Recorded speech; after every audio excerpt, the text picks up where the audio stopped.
Para mí, utilizar los géneros autobiográficos es hacer un poco buena la máxima de que lo personal es político. Yo creo que cuando tomamos la primera persona del singular para contar una historia, tú en el fondo, en esa primera persona del singular, de lo que estás hablando, de lo que estás intentando hablar, es de un nosotras que está al mismo tiempo pues condicionada por unas coordenadas sociales e históricas en las que luego mucha gente se podrá reconocer. Entonces yo en estas novelas, en estas ficciones o en estos textos más abiertamente autobiográficos, en lo que he intentado es un poco en indagar en esos cuartos de atrás, en esos espacios que no habían sido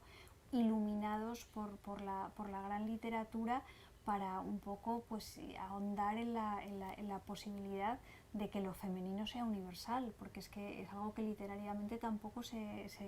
parece que lo damos por supuesto, pero no es así, ¿no? Entonces las mujeres necesitamos hablar de esas cosas que pasan en nuestro cuerpo, de nuestras transformaciones, nuestra adolescencia, nuestra menopausia, nuestras heridas, porque eso forma parte de la realidad que nos debería concernir a todos y a todas.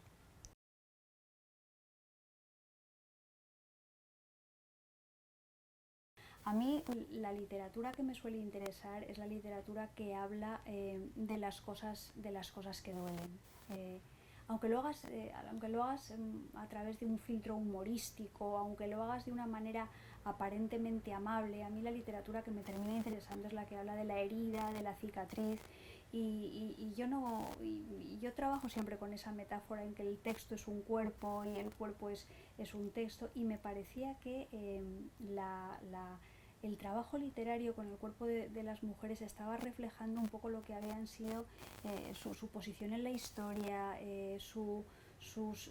fragilidades, que se terminan convirtiendo en vulnerabilidades porque se generalizan y porque al final el sistema se ceba más en los cuerpos más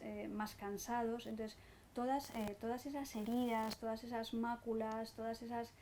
arrugas, esos pliegues y esas contracturas del cuerpo femenino están hablando de una violencia que es una violencia generalizada. Entonces por eso yo creo que empecé a utilizarlo como metáfora, pero como te digo, siempre desde el sentido del humor.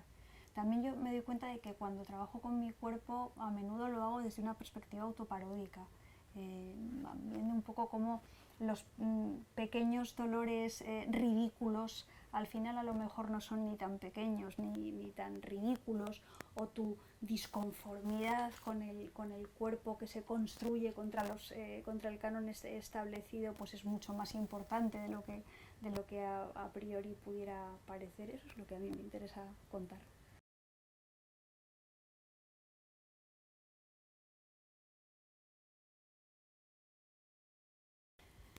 Sí, o sea, quiero decir, comparto punto por punto el planteamiento y la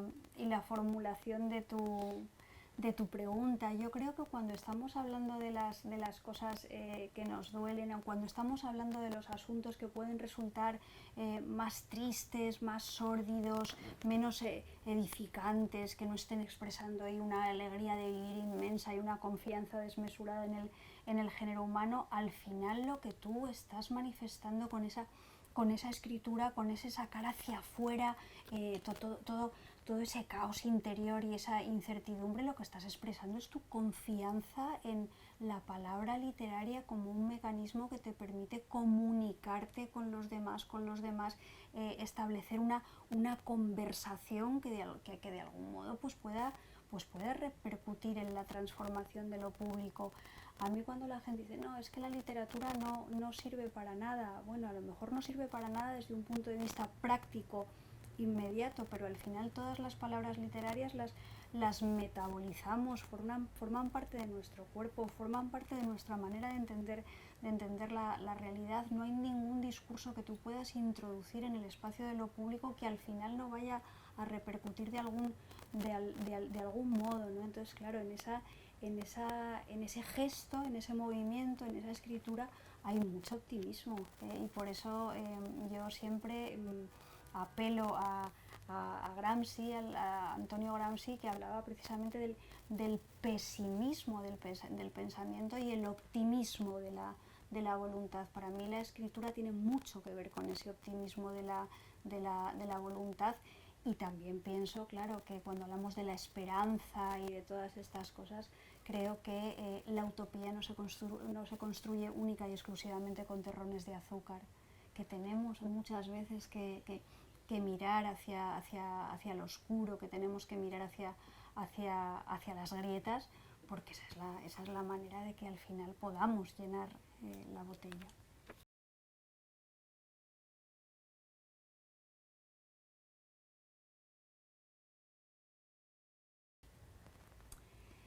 Fíjate,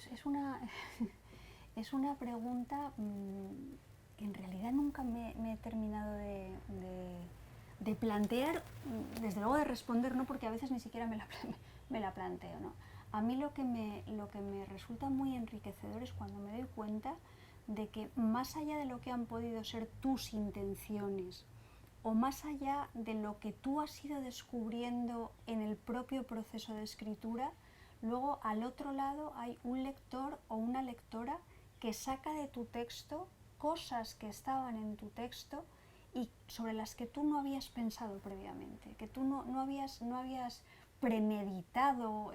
no sabías que estaban allí, pero estaban allí, ¿no? Entonces, a mí eso me parece muy enriquecedor,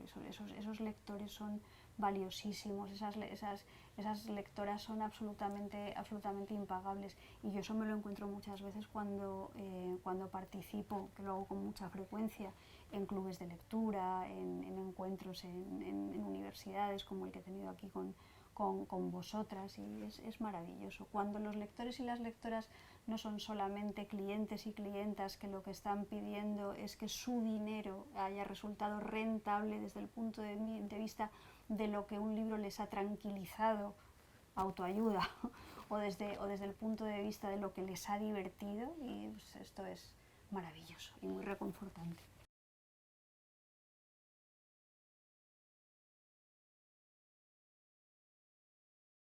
Mira, estos pronósticos y estos vaticinios son un arma de doble filo, porque a lo mejor dentro de un año me desdigo, pero en este momento yo lo que sí que sé es que siento cierta desconfianza o cierto